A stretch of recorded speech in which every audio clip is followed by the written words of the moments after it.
Good evening, I'm Prasad. Opposition MPs managed to get Azmin Ali on his feet today as they demanded and even challenged him to admit being responsible for blocking one of their own from presiding over the parliament sitting yesterday. This is how it played out. Opposition MP Nga Kor Ming was reportedly stopped by a senior cabinet minister from presiding over the afternoon session of the Dewan Rakyat yesterday. Ya, kita nak tahu sama ada menteri kanan tersebut ada dalam Dewan ini atau tidak. Dia atau tidak? Minta ketua mereka duduk. Today, DAP lawmakers demanded answers from Senior Minister Azmin Ali on whether he was the one who called the speaker to block Nga from presiding. Puchong MP Gobind Singh Dio even challenged Azmin to admit he was the one who made the call. Tuan Speaker, saya mencabar ahli Parlimen Gombak, adakah beliau Menteri Kanan tersebut? Berdiri dan bangun jawab soalan itu sekarang. Apa?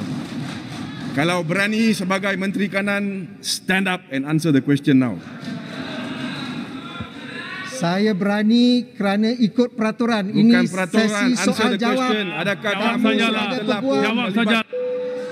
Saya tidak benarkan sesi untuk perbahasan ini. According to Sinchu Daily, Nga was invited in writing to do so by the Dewan Rakyat Speaker Azhar Azizan Harun. The report claimed that the decision was rescinded due to pressure from the senior cabinet minister who called the speaker at 1:50 p.m. on Monday when the Dewan Rakyat was in recess. So while the opposition MPs appeared confident it was Azmin Ali's doing, the speaker's version of events raised even more questions. Dewan Rakyat Speaker Azhar Azizan Harun admitted to asking Teluk Intan MP Nga Kor Ming to preside over yesterday's Dewan Rakyat sitting. So why didn't we see it happen? While many speculated it was due to pressure from a senior minister, Azhar said he simply changed his mind at the last minute. Saya memang bagi surat kepada Yang Berhormat Teluk Intan. Saya berterima kasih kepada beliau kerana beliau bersedia untuk menerima permintaan saya. Saya menukar fikiran last minute. Kemudian kira untuk soalan yang pertama, sememangnya prosiding itu sahlah sebab saya balik semula mengetuakan mesyuarat. Ya. Though several other opposition MPs attempted to get further clarification from him, a visibly irritated Azhar pushed forward with the sitting. Perkataan yang digunakan pressure, ditekan oleh sesiapa untuk menukar fikiran tu. Ya, saya cuma menggunakan kuasa saya untuk bertukar fikiran. Terima kasih ya. Datuk Speaker, boleh minta penjelasan sedikit Datuk Speaker. Cukuplah, cukup. Cukup. Same point. Saya dah buat tu. Tolong kita nak teruskan dengan perbahasan masalah ya. Teruskan. Being the Deputy Public Prosecutor in Anwar Ibrahim's Sodomy 2 appeal may seem like a lot of work, but it was revealed in court today that Shafi Abdullah was willing to do it for just 1,000 ringgit. Senior lawyer Muhammad Shafi Abdullah agreed to be paid 1,000 ringgit to act as the Deputy Public Prosecutor in PKR President Anwar Ibrahim's Sodomy 2 appeal. This was revealed by MACC officer Zulfakar Muhammad Khalil in today's money laundering trial against Shafi in relation to the 9.5 million ringgit that the lawyer received from former Prime Minister Najib Abdul Razak. Zulfakar said the lawyer informed him about this when his statement was recorded at the MACC headquarters in Putrajaya on September 11, 2018. Zulfakar, the fifth prosecution witness, was testifying on what Shafi said when his statement was recorded by the MACC. On March 11, 2015, at the Dewan Rakyat, then Minister in the Prime Minister's Department, Nancy Shukri, said that Shafi only received a 1,000 ringgit fee as the lead prosecutor in Anwar's appeal against the sodomy case involving the opposition leader's former aide, Saiful Bukhari Azlan.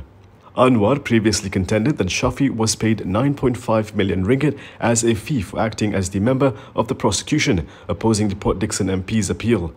In 2018, Shafi, however, claimed that the 9.5 million ringgit was the legal fees rendered for work done for UMNO and BN. Bung Mokhtar is arguably one of the most vocal MPs in Dewan Rakyat, and today he reminded us once again why. Kinabatangan MP Bung Mokhtar Radin today lashed out at the previous Pakatan Harapan government for allegedly slashing funding for the Pan-Borneo Highway in Sabah. Kenapa Sabah ini selalu dilanda oleh bencana alam? Sebab jalan raya dia tidak teratur, tidak tersusun. Sebab itu, waktu barisan nasional memberi projek pen Borneo dan peruntukan ada, Pakatan Harapan naik, putung. Ini masalah. Di Sarawak dia tidak putung pula. He also took aim at an opposition MP for asking him to present proof of his claim in Parliament. Orang bodoh yang tak tahu bukti je. Kalau berhormat bodoh, berhormat bodoh lah. Tanya bukti. Itu pertanyaan orang bodoh tu betul. Jadi kalau nak jadi yang berhormat di sini, jangan jadi bodoh. Jadi orang bijaksana. Be a wise man. Saya marah yang betul. Long then urged the current government to accept the proposal presented by the state government on the completion of the highway. Nama saya Nur Aini binti Abdullah. Anak saya Saswani binti Besu, umur 19 tahun. Dia ada penyakit kencing manis. Baru sebulan tu. Lepas 2 minggu dia rasa mata dia boleh nampak sikit lah. Mungkin gula dia ada kawal dendam. Mata dia boleh nampak, kalau gula tinggi dia macam kabur sikit. Dulu dia insulin kan. Ubat dia kita kena 14 unit, 12 unit. Sekarang ni kadang injek 8 unit, ada 9 unit, ada 10 unit. Kita kira makanan dia macam mana.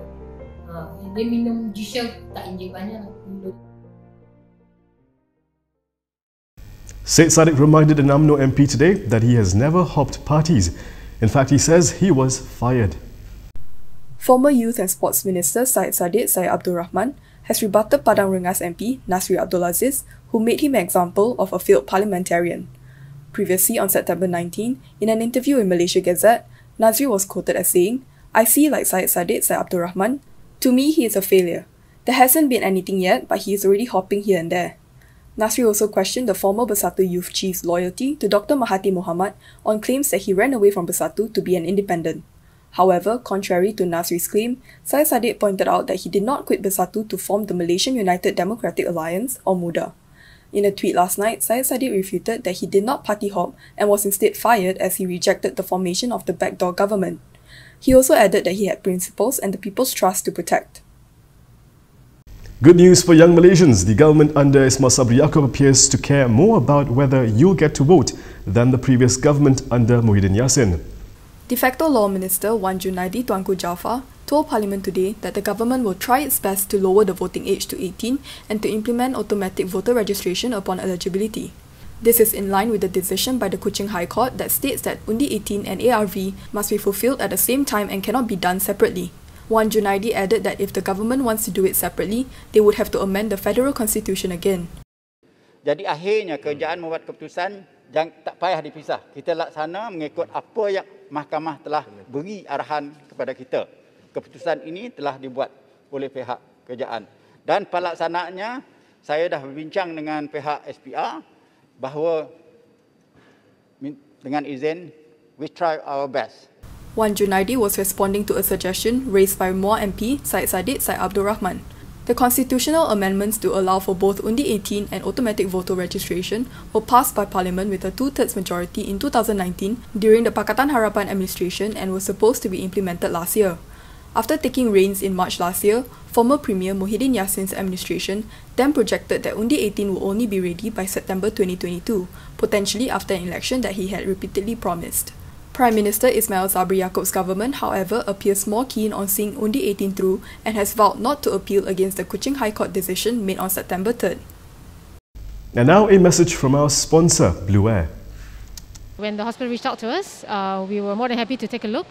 So what we've done is we have gotten the list of where they need it most urgently, and then we quickly set out the list of what we can support for this CSR program. In total, I think we're doing close to 40 units, about 39 units, mainly in the more critical places like where the COVID wards are, the stations where the nurses. I mean, the main thing about this is to help the frontliners, to keep them safe. The CSR initiative was held in conjunction with Malaysia Day, in line with the company's commitment to provide clean air and support vulnerable COVID-19 patients treated at Ampang Hospital, as well as the frontliners attending to them. We have taken all the measures, for example, improving ventilation, personal protection equipment, social distancing, hand washing.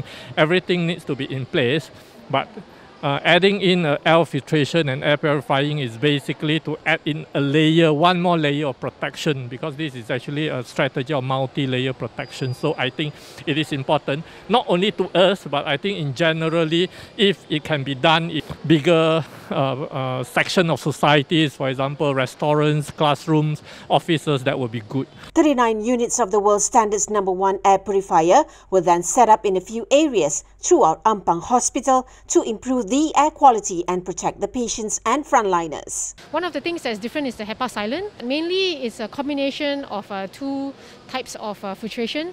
The electrostatic and mechanical, which is combined, because a lot of brands today, they have one or another, or they don't have it combined like how Blue Air has it inside the machine. So it's called HEPA silent. And the efficiency you can see from the filters. I believe after about a week or two after using it, especially in this kind of environment where there are a lot of people, if you look at the filter, you will see that it's very, very dirty. And that is all from me today. For more stories, you can go to KiniTV.com. You can also follow us on Instagram, Twitter, YouTube and Facebook for the latest news updates. If you'd like to support independent media, do consider subscribing to MalaysiaKini.com. I'm Preside Michael. Thank you for watching.